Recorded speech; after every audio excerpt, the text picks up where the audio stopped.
Just stop it. The run-of-the-mill, cheesy, humdrum bullshit status quo just tires me out. What fascinates me are the industry disruptors, the superhuman frontiersmen or women who go through hell to achieve their goals.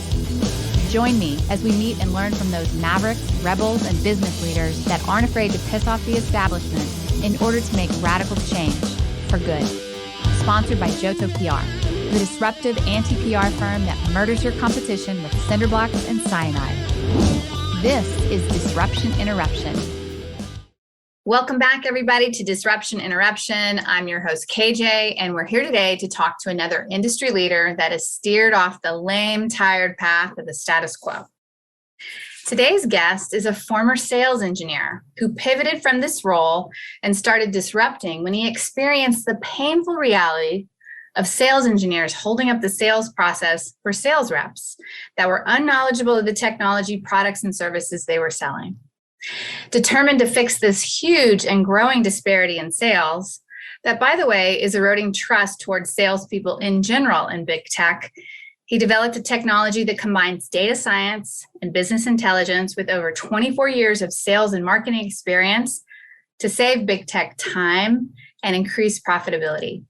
Coming to us live from Los Angeles metropolitan area, please welcome our disruptor, founder of Acceledgy, Deep Trikannad. I'm honored. Thank you, KJ. That was a wonderful, wonderful introduction. Well, it's so very true. I love the story. Well, thank you. Yes. And I hear this a lot, right? So before we get going on this, because I know that our guests are going to be super interested in this, tell me, what is your number one ingredient to disruption? Candidly, there's so much. So we talk about inefficiency in business. Typically, like you go to MBA school, there's all kinds of inefficiency in business with respect to process, presuming everybody, all people are created equal. And I think they're created equal, but then the whole nurture aspect of our upbringing professionally kind of separates one individual from another individual. And the inefficiencies that I'm trying to solve are around that of true meritocracy in business. And so where one individual might not be as good as another, yet due to office politics, they're overlooked, or rather the better individual, the higher contributor of the business is overlooked due to, either nepotism or just what you might have in the PR. This is the bad word of PR, right? Yes. Brown nosers. It's and nothing against those guys, because everybody's trying to do what they can to get above. And so, in their minds, that's the game that they're playing. That's the problem. It's a game to them, whereas it shouldn't be. It should be a true, like, whoever's actually contributing to the business. I kind of define the performance of, so what Acceledgy is responsible for is, or what we're trying to solve is kind of the overlap between, you have HR on one side with performance management, and you have the actual impact to the business on the other side. And the overlap between the two is where Acceledgy kind of plays. And so this is a very large problem. It's kind of like, how do you eat an elephant one bite at a time? And so the bite that we're focusing on at the moment is sales as the function. So sales, contribution, impact, and performance. And where does that overlap with HR performance and management, and providing both HR as well as business leaders who are the objectively higher contributors and higher impactful employees in the business? Yeah, well, that's, it's a real problem. You're right. I was just speaking to a public company about this the other day. And again, sales engineers are holding up. We're just going to talk about sales right now, right? Absolutely. Yes. Holding up the sales process. And sales reps are becoming increasingly either not trained or not knowledgeable, or just really not understanding the technology products that they service. And it is overwhelming the sales engineers, because let's face it, sales engineers have a whole other hat, not to wear the sales hat, right? Absolutely. When you're talking about meritocracy, that sounds so philosophical, but in truth, right, it's about measuring the performance and the merit of those that are producing, right? Absolutely. Absolutely. That's the holy grail that I think there's to date, I haven't found, and this is actually why I founded Acceledgy. I haven't found a way to, or that's used, I should say, in the marketplace today across business. So there's hundreds of tools that are used across those two vertical, HR and sales. In sales in particular, business today in a post-COVID world is largely online, right? Like the podcast that we're recording today is not in person. It's via Zoom. Similar to that, there's video conference, there's email, there's Salesforce.com, or it's a CRM platform that's being used. There's Slack. All of these digital tools are monitorable. They're measurable. All the actions and activity and the engagement between a sales rep and their external constituents, which could be in the form of a customer, a partner, a prospect, and internal constituents as well. So, their sales engineer, are they leaning too much on their sales engineer versus maybe a higher performing rep or a more efficient rep?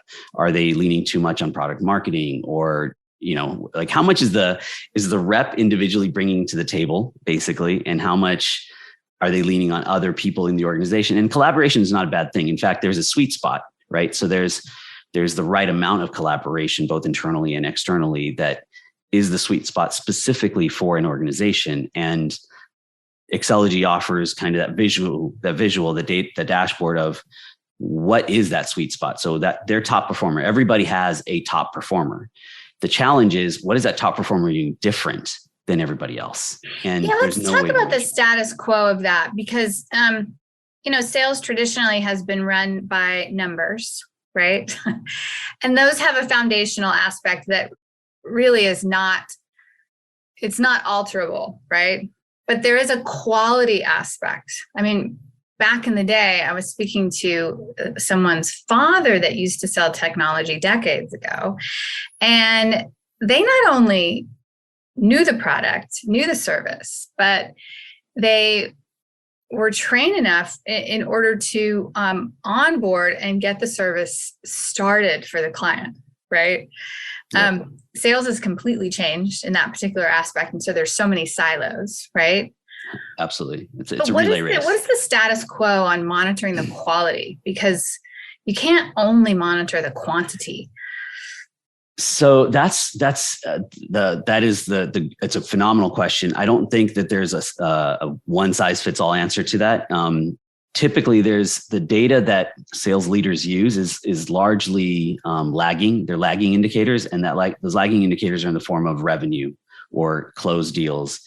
Up between the time that the sales rep makes that first call and the dollars coming through the door, or let's say the contract being signed, often, unless the sales management is micromanaging because they're on a performance improvement plan or something, they have no idea actually what that sales rep is doing properly or improperly to get to the point where they're closing a deal. So that quote to cash, or rather the first call to contract signature, that time could vary. One thing, it automatically varies from business to business because every business has its own fingerprint of sales motion.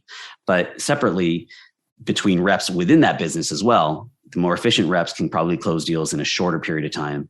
The less efficient reps or less performant reps might take a little longer. And then you have, on the complete other end of the spectrum, reps that are really struggling. But the sales management, they don't know that they're struggling until the quarter hits. And all of a sudden, all the numbers are in, and now they can stack rank based on revenue as to who's on top and who's on bottom. Which is too late. It's too late. So they look at the lagging indicators and it sucks. But what about the leading indicators, right? The ones that are like the number of calls and the number of contacts and the number of proposals. And I mean, that's been the status quo, right? So if you ramp that up, the guy should be successful. Absolutely. And that happened to me candidly years ago because, I got a new manager, didn't understand the business, but he understand micromanagement. And so, so he comes in and he's trying to implement some new rules. And part of his new rules was he's going to count the number of emails and calls that go out, which, I mean, honestly, like I was not the top activity producer, right? So if you wear a pedometer, and I use this example in my day-to-day, you put me on a basketball court with LeBron James, we might get the same amount of steps, But I can assure you, I stand a tall 5'6", right? I'm not going to have as many points or as much impact on the game. And if you're only measuring steps, you might have the same amount of steps, and just by steps be like, how come I didn't produce the same amount of numbers as LeBron James? And there's so much more that goes into it. Yet we're still kind of, the status quo is looking at calls, looking at emails, looking at just touch points, just pure touch points, and not kind of peeling the onion back and trying to figure out the quality of those touch points. Is there engagement, right? For example, every relationship is two directional. And if the rep is only sending outbound emails or outbound calls and never getting any engagement back, that's a challenge that rep needs to overcome. But the response often is not tracked. Meaning, if I'm that rep that's being scrutinized and I'm sending 100 calls and emails out, I'll be able to check the box that, yes, I did 100 calls and 100 emails because that was the quota, but I'm not getting single response back. That's not measured. So I might be able to hit my performance numbers, yay, but I have zero impact on the business. Yeah, right? Yay. And that's where this micromanaging comes in, right? Because they really can't see. And the only thing that they can look at are the leading indicators, right? Yep. There should be leading indicators for quality. Absolutely. Right? And I don't really think those are measured today. Yeah, absolutely not. Absolutely not. There are not. And I mean, there are. So for example, there are new tools that are coming out in the form of, they're kind of trying to peel back the onion with respect to conversations. So there's companies out there like Gong, Chorus, AI that record conversations similar to this. And then they apply artificial intelligence to figure out like what actually separates maybe a good call from a bad call from a rep.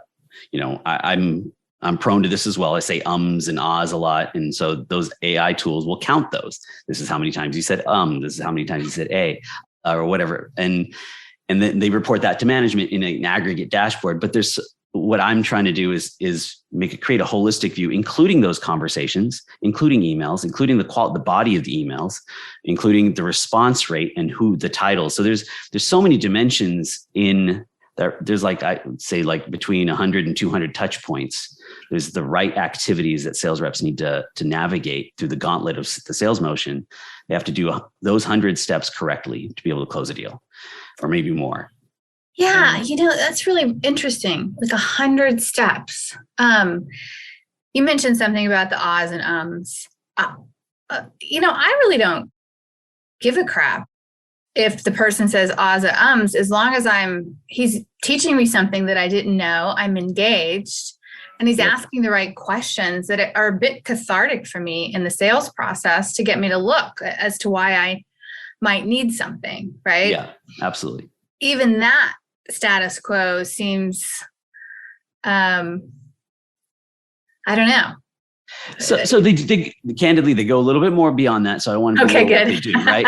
but that's one of the points, right? But it's still they're analyzing one touch point, right? They're analyzing one aspect. Of those 100 steps, maybe 3 of them will be actual conversations with various, or maybe more. It's probably going to take more. Let's say 30 of them, 30 of the 100 are conversations that they're able to capture and analyze. But then what about the other conversations, just the emails, getting them on that call in the first place? How many meetings did you have?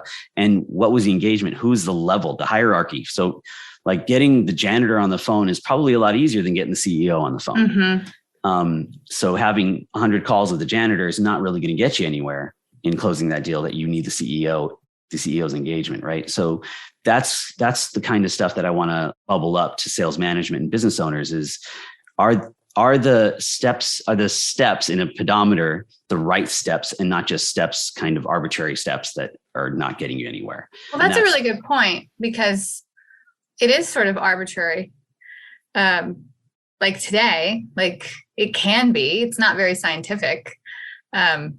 No, it isn't arbitrary. That's what the word I was trying to come up with. It's well, who said ahs and ums is a factor. I mean, I'm just going to focus on that, but I get that they have other things that they look at, but who says that is something that makes a bad sales rep. I would look behind that a little bit more. Like, Totally. Why are they ahhing and umming? Do they really not know? Like in PR, when you interview with the media, you don't want to sound too polished. You come up as a shyster. It's really natural to, have a subject matter expert think about the question and think about it for a minute, maybe say a couple of ahs and ums. It's very authentic, right? Yes. You're right. Those are not necessarily bad things. I think that, they talk. So for example, one of the tenets of a good sales rep is listening. And I 100% agree with that. So one of the things that these tools do is, how much do the reps speak versus how much do the customers speak? And what proportion of that. So if they're talking too much and they're not listening enough, then they don't know what the problem that, they don't know the customer's problem that they're solving, because they're just pontificating. They're on their soapbox and they're not shutting up for themselves. Pitching. They're just pitching. Yeah. They're just throwing up everything against the wall, and you don't need to do that. Like the good sales reps. Does this stick? Exactly. Yeah. What about this? You want to buy a watch? Right. Like, it's ding, ding, ding. I said the right thing. Exactly. And they might, and many reps get lucky that way. They'll say the right keywords and that'll pique interest of something. But what separates the quality reps is they do listen. They understand. They pinpoint an actual problem. So often in sales, for example, managers also say, sell what's on the truck. Because many of us are like, hey, this is just a little bit off. If we can tweak the product this way, I can close this deal. And management will come back and say, just sell what we have, not customizations, just sell what we have. And the difference between the product, what it does, and what the customer needs, those strong sales reps will find that overlap and kind of dig in on that overlap about what the product actually does. And that requires reps to actually listen, get to know what their customers or partners or what their constituents are interested in. So that then they can come back with a pinpointed solution, rather than in that Venn diagram of the circle of everything the product does, just throw everything against the wall and let the customer choose what's inside, what's relevant to them. And that takes judgment and discernment, and that takes knowledge of the product or service. Absolutely. To be able to do that. And absolutely. And the reps don't necessarily know everything. I don't expect any single rep to know everything, and that therein lies the collaboration internally, right? So who are they bringing to that conversation to help them discern, to make those judgment calls, both technologically, business-wise? Like there's so many things that need to go right to close that deal. And often the sales rep might have you mentioned earlier, a solid sales engineer that they lean on 100%. The sales engineer is now doing the entire sale. And when I say we, the larger business community, don't necessarily recognize that sales rep, that sales engineer is the key to closing those deals. So for a simple example is like, how many of us have dashboards that identify these key individuals are why we're successful? And if we let any of these 3 people go, our business is going to hurt. Oh my gosh. I just had experience with that with another company, and they had an exodus of their 2 key sales reps and sales engineer, because the company didn't have that, and it wasn't measured by Meritocracy. And it was a huge deal, right? Now the company's scrambling, right? But that's the status quo. What happens to these people? What is it? They get frustrated, they leave, you're not able to be creative. The politics take over. Absolutely. And because you're not measuring it, you don't even know that they're the ones that were actually contributing. So we talked about performance earlier. To me, performance isn't the end. And that often today, the measurements with KPIs and even OKRs, the term OKR for, which I think stands for objectives and key results. Yeah. So we've changed, we as a business community kind of changed or evolved from KPIs, key performance indicators, to OKRs, which are objectives and key results, which is great. I think it's a move in the right direction. However, it doesn't go far enough. So performance should not be even the key results. Key results implies lagging indicators, right? So what I feel business owners and leaders should be looking towards for each employee that they have in the business is what contribution are they making and what is the impact of that contribution, right? So not the performance, because I mentioned earlier, getting the amount of steps, making 100 calls and 100 emails, boom, check the box for performance. Like that doesn't lead to anything. But isn't that ultimate impact the valuable final performance that you're looking at? The impact. So many of us, so sales reps is easy because they have like a target. They make X dollars that they got to bring in. So when I say that's easy, is that's their impact. That's a measurable, tangible, like that's their impact. And that's what their goals are. That's what they're hired for. Their day job is to bring in revenue. But when you take a step outside of sales, let's go into sales engineering, for example, like what are their KPIs and OKRs and performance? How do you measure their contribution and their impact? Today, that's not being done. So, for example, even product That's management, unfortunate. It is. It's so unfortunate. And so there's a support staff around that are kind of holding the sales rep up. And the better sales reps today know how to leverage that for the maximum.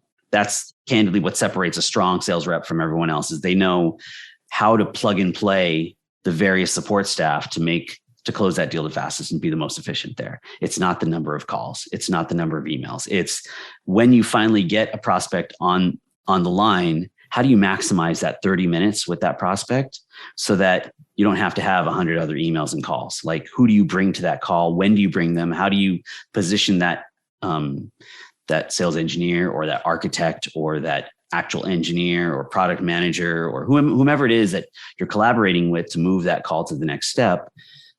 Like, how do they leverage that? And today, none of that's being measured. That support staff, they're just taken for granted today. There's no way to see the big picture. And when they get disgruntled or leave because of, it's not a meritocracy, people are getting promoted that shouldn't be promoted. And they leave and the business doesn't even know, like, wait, well, how come our sales rates are going down? And they'll go back to the usual, right? Let's do a one size fits all training for everybody. Let's pull in this new sales tool this year at sales kickoff. And they're kind of spinning their wheels and they don't actually know what's going to work and what's not. They're kind of, they're lost themselves because there's no way to provide that analysis in that dashboard of like, these are the people that are contributing to your sales success. That is happening everywhere. And I usually don't like to use generalities when I'm communicating something with bad news, but I do see it a lot. Yes. It's unfortunate. And it happened to me, which is how I founded Acceledgy. Like, I was on the losing end of a political battle. And because of that, I left. And after I left, I was thinking like, this is first of all, that happened. That's like the third time that happened to me in my 24 years. I'm like, this is common. If it's happening to me, it's happening to everybody. And it's hurting the business when someone who's a high contributor making a strong impact, when they leave, it's hurtful to the business. So like the middle managers, they don't care about the overall business. They get, and I don't, like I said earlier, I don't blame them for doing what they think is best, not only for them, but what they perceive to be best for the business. But without data, without actionable data and information, I should say, data by itself is not important. The information that the data reflects or represents, that's important. And without that, you're in the dark. You're literally like searching for the light switch by massaging the wall in the dark. And it creates way more pressure on management, right? And then the board comes down on the CEO, and then sales is, in a constant state of frenzy to get those numbers up. So micromanaging happens even more, right? You have a lot of churn in sales. There's your status quo, right? Yeah. And it's a problem that I haven't seen anybody addressing yet. They'll address it from the HR side, or they'll address it with yet another sales tool. And what I'm trying to do is kind of bridge. And again, Acceledgy is not sales specific, but right now, because that's the easiest problem to solve, like I mentioned earlier, it's easy to know whether a rep has met or not met their numbers. So we're starting with sales. And the reason for that is because it's easy, right? So sales has very specific definition of what is success? What does success look like? They'll have a number that they have to hit. And where every sales rep falls on the spectrum of hitting that number from 0 to 100%, that's very defined. It's easy to measure success when you move a little bit away from sales engineers, right? So measuring a sales engineering rep's performance is highly subjective. Often the way they're paid is as a pool. So the entire sales engineering team, 15, 10, 5, or however many there are, there's more than one. they share the bucket of whatever bonus, revenue, commission. So even if one sales engineer is more successful than another, it's a little socialistic. It is. And as a result, you don't know like which sales engineer is actually better than another, objectively using hard data points. And especially sales engineering managers will know. They'll know because they're leading these people in the day to day.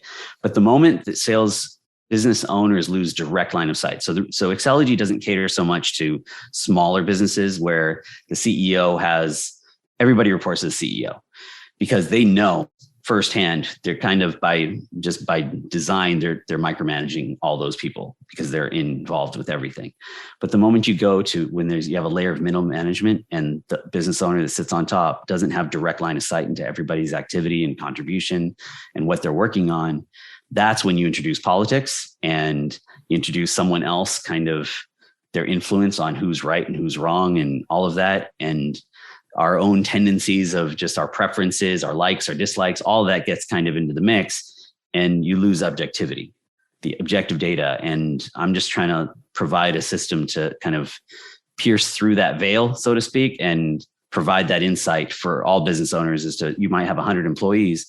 All right, stack rank them based on contribution. And I like the word objectivity rather than transparency. I think transparency is a bit overused, right? But it really is a very objective way to look at it. So how did you do this? How did you combine, this data science and business intelligence to have these 100 or 200 touch points to really measure the merit? Great question. So as I mentioned earlier, all in a post-COVID world, we're using digital tools. And through those, measuring all the activity in those digital tools. So activity by itself is not that useful, but when you take multiple touch points of activity and put it into context with each other and reference of each other and kind of build a map of what is a top rep doing? Like what is their behavior? So if you start measuring behavior through all of those activity touch points that you're able to measure from CRM, from email, from video conferences, from like Slack chats, or anything else that's measurable as a corporate tool. There are Achilles heel to the Acceledgy solution, in-person lunches, phone calls, and iMessage or things like that are outside of the business systems. Those aren't necessarily measurable, but those are probably represent 3 to 5% of communication. 95% or more are these kinds of tools with Zoom, and they're all measurable in terms of the behaviors and activity that go along with that. So measuring all the reps behaviors, communication behaviors, and then now looking backwards as to, all right, let's fingerprint everybody's MO, like everybody's behaviors using their activities using these digital tools. And now looking back, who are the before Acceledgy would get involved, what is the stack rank of performance using the lagging indicators of contracts or hitting their numbers, and taking, let's say, the top 1 or 2 reps, and I already have fingerprints for each one of them in terms of an MO, a modus operandum, right? So then I can identify, all right, these are a business's best practices based on those top sellers. And it's very much like hand in glove. It's like that best practice is that playbook would be customized for that business specifically by taking the top reps communication behaviors. And then if you overlap those with for everyone else, you can kind of see where the differences are. So the top rep might have, they might bring in a sales engineer 50% of the time, whereas your not so high performing rep might take them 100% of the time. Or they might send 20% more emails to core engineering, or, they need a product manager in on their calls. They're leaning on their staff more, which is not necessarily a bad thing. Leaning on your staff, it's finding that sweet spot of leaning on and collaborating, right? So that's the ultimate collaboration. difference. It's not do my work for me. Correct. Absolutely. Yes. Innately, there will be respect. Like I've worked with product managers that when I have peers that get on calls, and these product managers have actually told me they're upset whenever that particular sales rep brings them into a call because they're just unprepared, or they're not teeing it up for everyone to find success. So the product manager has to come in and do their job, or they're like a glorified appointment maker. 100%. Yes. Yeah. In fact, when I was a sales engineer, I often felt that with my reps.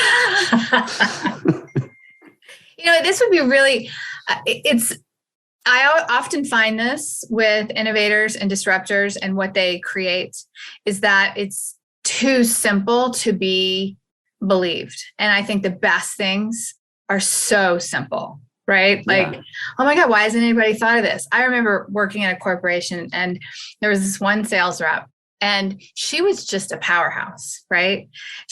And, for the life of me, I couldn't figure out what made her successful, right? I was in charge of internal PR and external PR, and, finding high producers.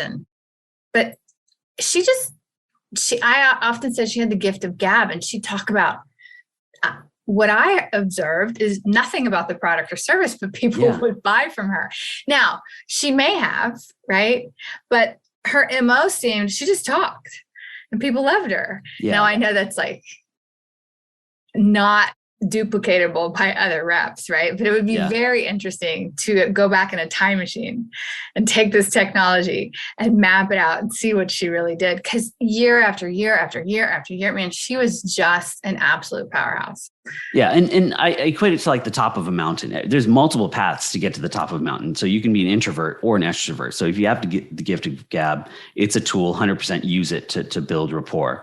If you don't have it, or you're a little bit uncomfortable with using it, or it's just not your personality, that's fine. There's still another path, in which I mentioned earlier, there might be 1 or 2 reps or 3. So the sales management can define using Acceledgy's tools, like, all right, this is the introvert path. This is the top seller that's achieved high success as an introvert.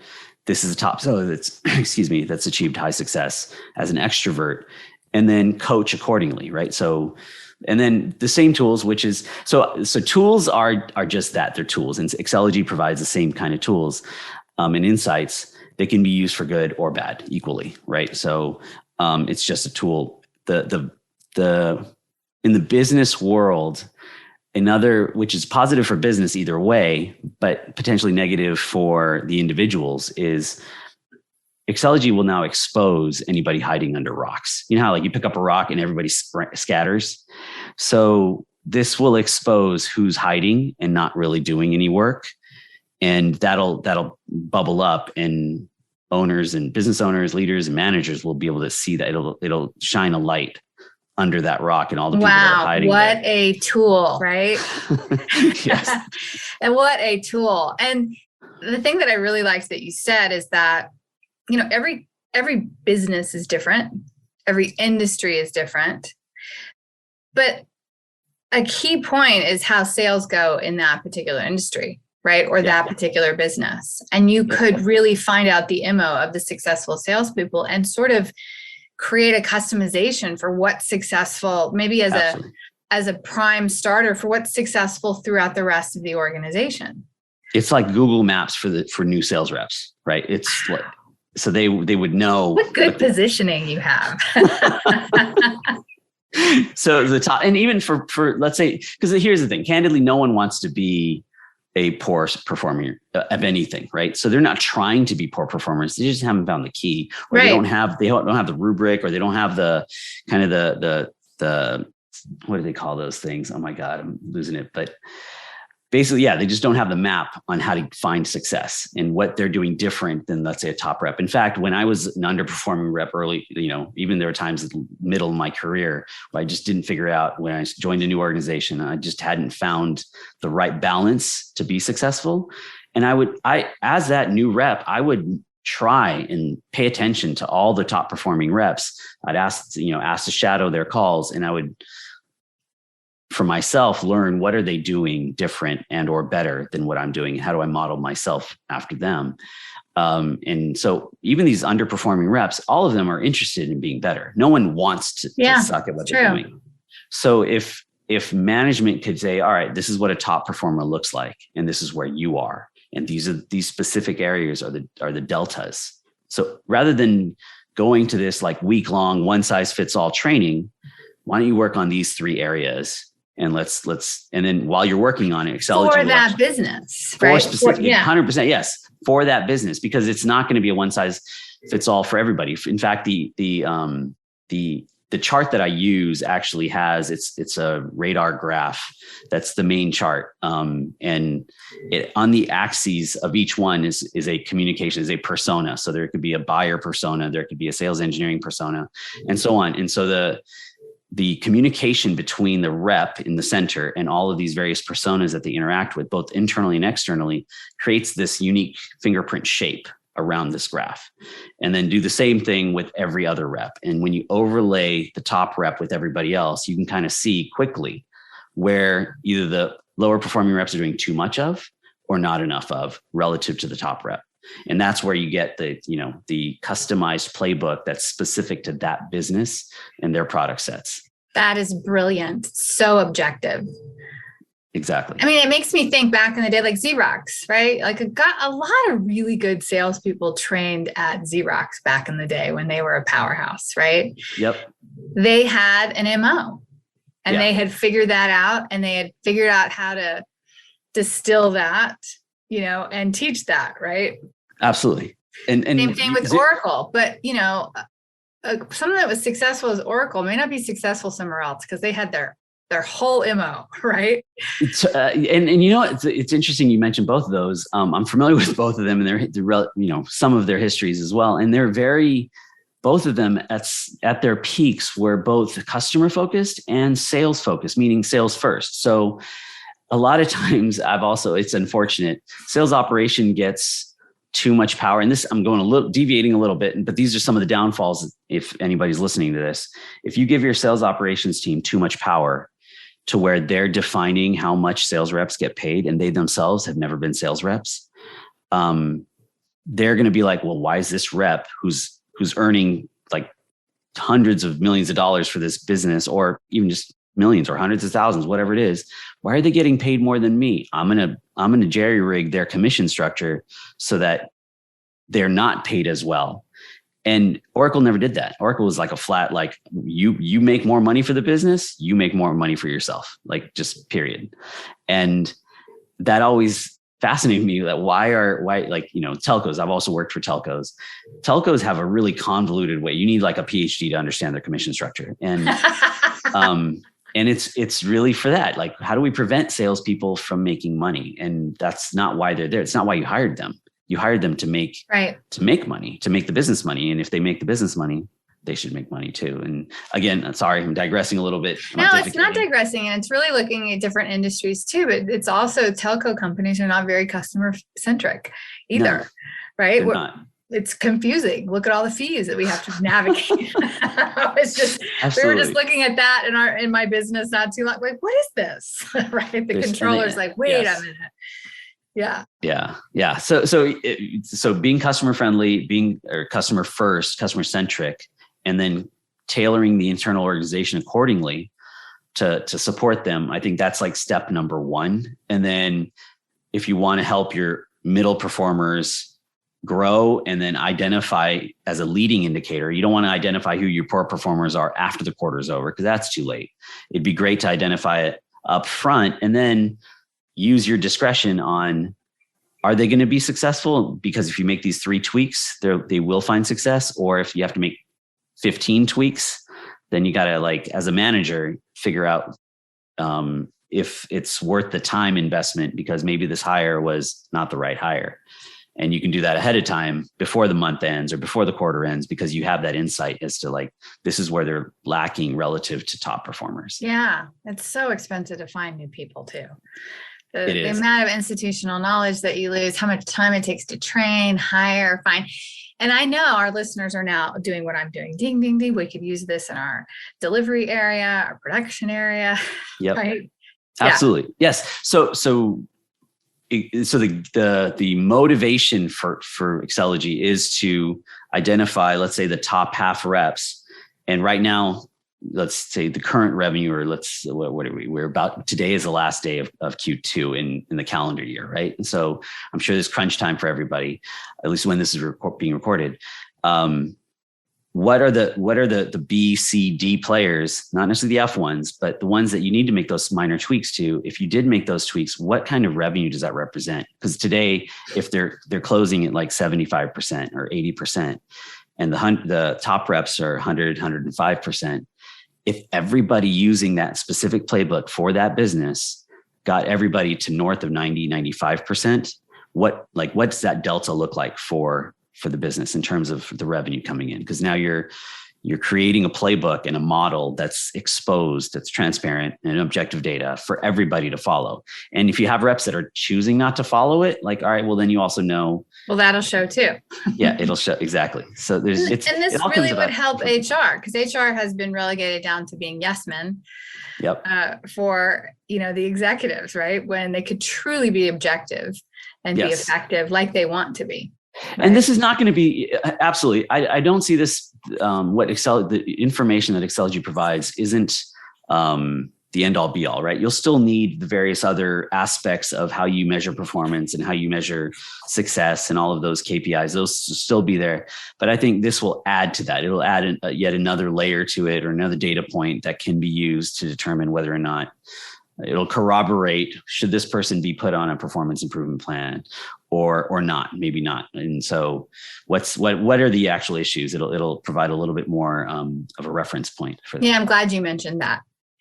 So people don't throw out the baby with the bathwater. Oh, let's throw out everything before that's been successful. Yes. But this is something to really measure quality along with the quantity to get viability. That's really the golden goose, right? Viability, long-term, sustainable success. Absolutely. And you mentioned it, you hit the nail on the head, where it's so hard to find new people. If you do inadvertently and without knowing, you let the right people go, to backfill that right contributor, that right individual is, what I don't even know what it is. I'm sure there's data out there for every industry, 3, 6, 9, 12 months to hire the right person. That has nothing to do with the internal politics of backfilling and getting approvals and all of that stuff. Once the actual rec goes out, how long does it take to find the right person? So it's better to cultivate and appropriately train the people you already have, because they want to be better. They're not there to just waste your time or theirs. Yeah. They want to be better. Maybe this is what's really behind the Great Resignation, is the lack of meritocracy.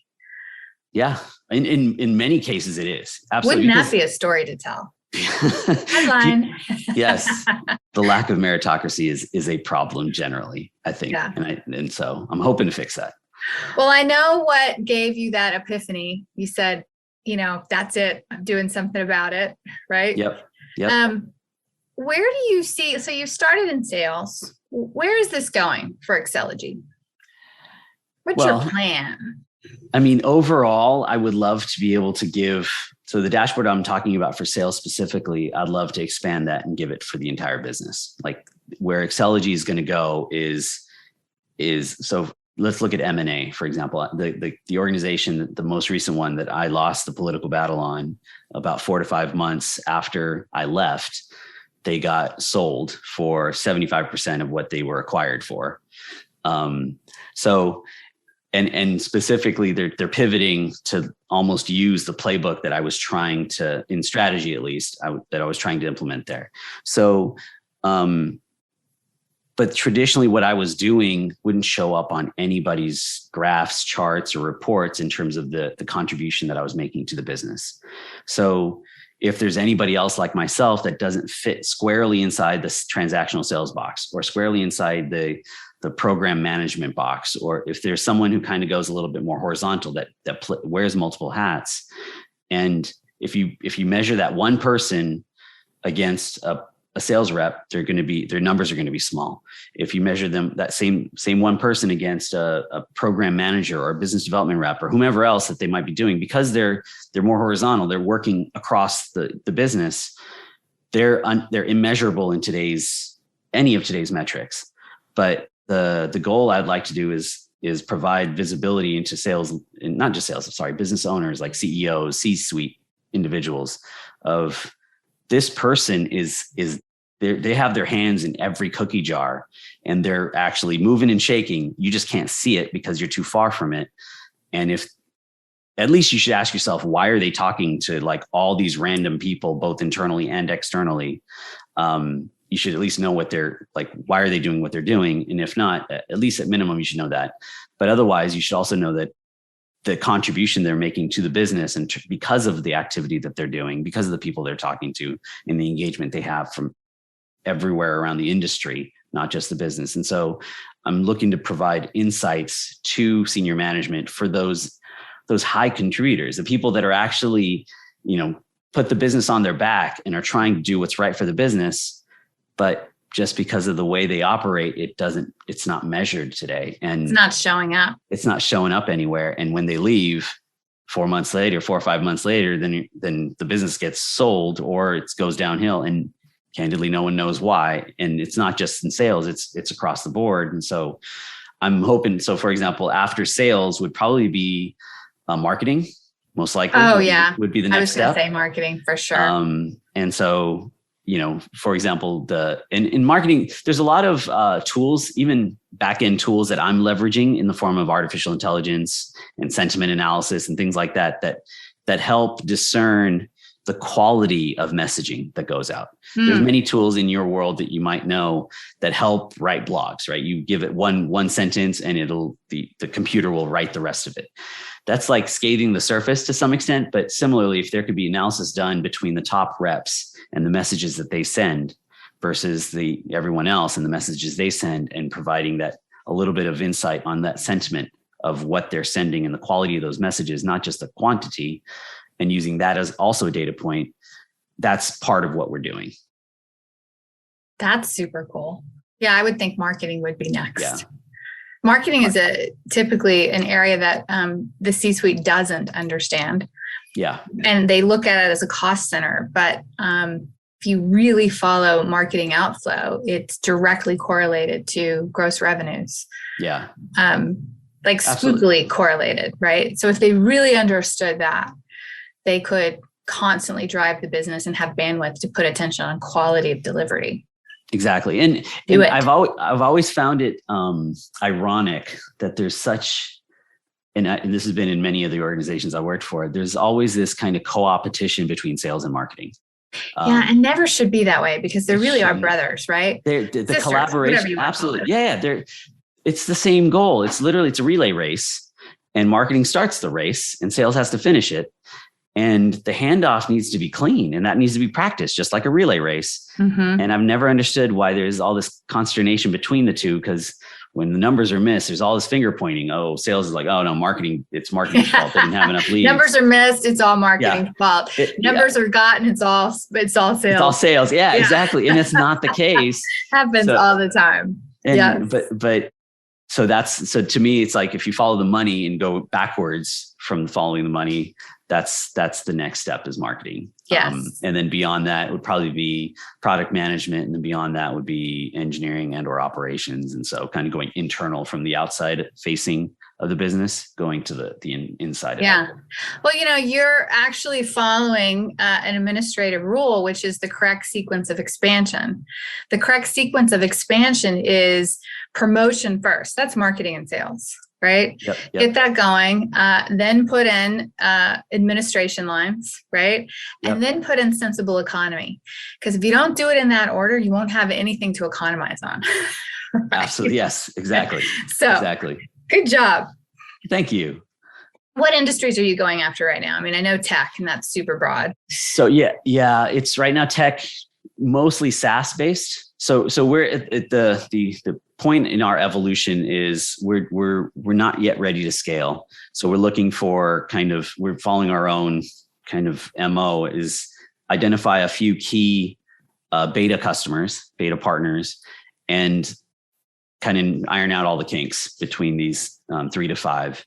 And then once we iron out all the kinks, then we can scale. And then we'll throw salespeople at it. We'll throw a few more engineers and pro serve. So another aspect of Acceledgy that's, I believe, is unique to us is we're not just a tool that you buy off the shelf and you self-operate. It's highly customizable, because I don't believe a one size fits all solution, which a lot of these tools are in that space.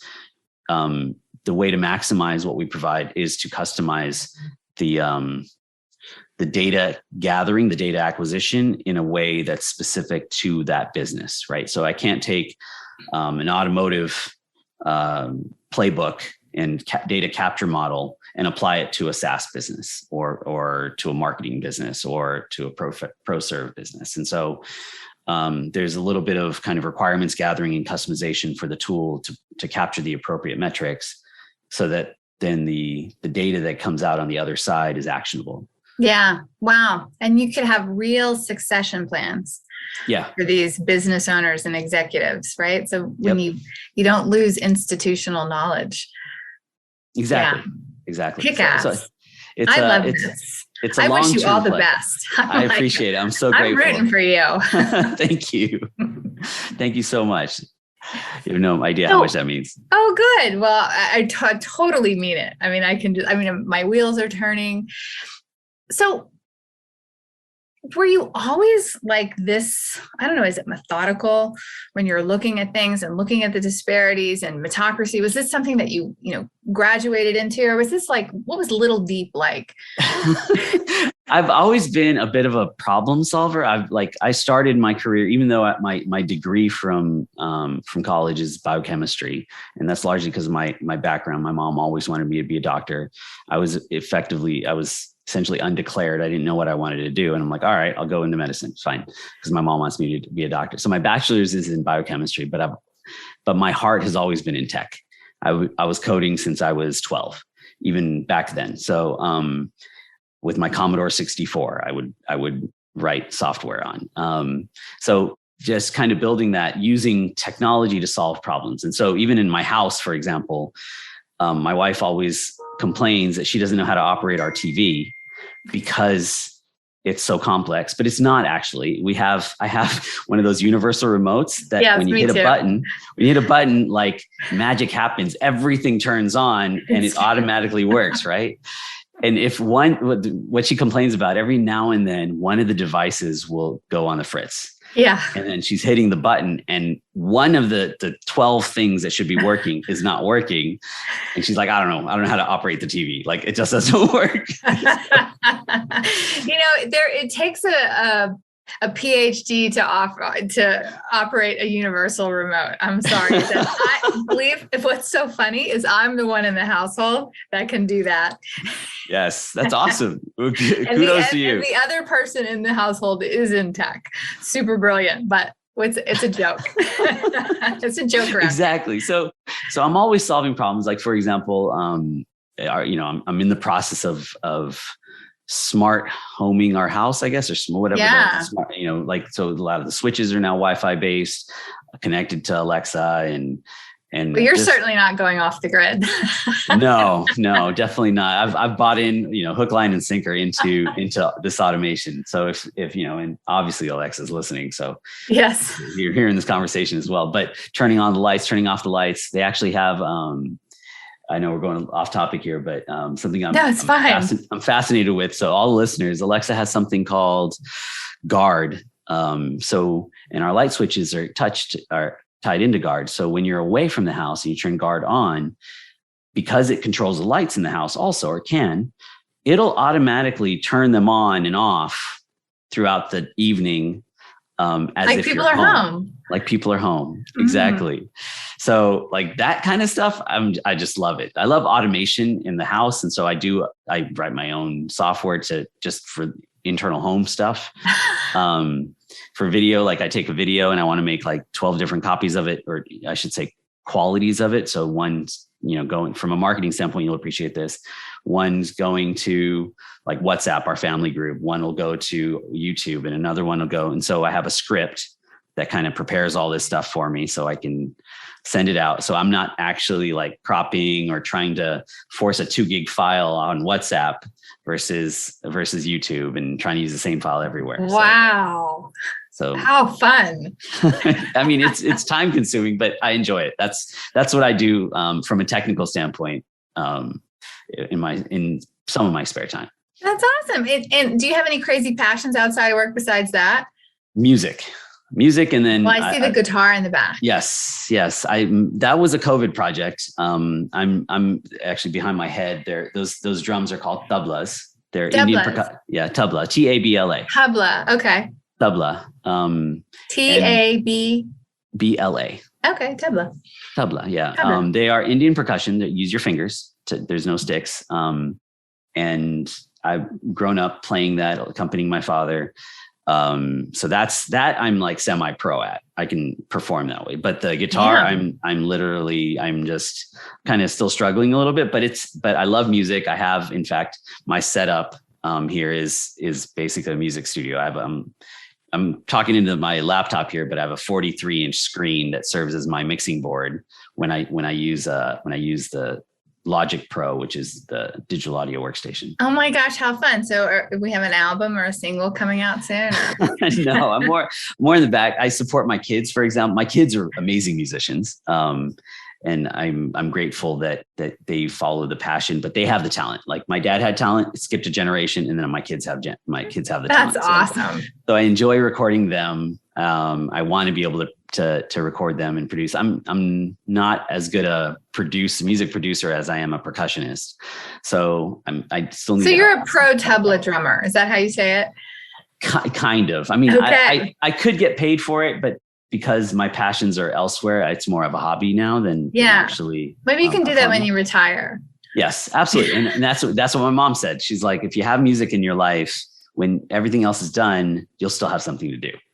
You'll still have something to indulge in.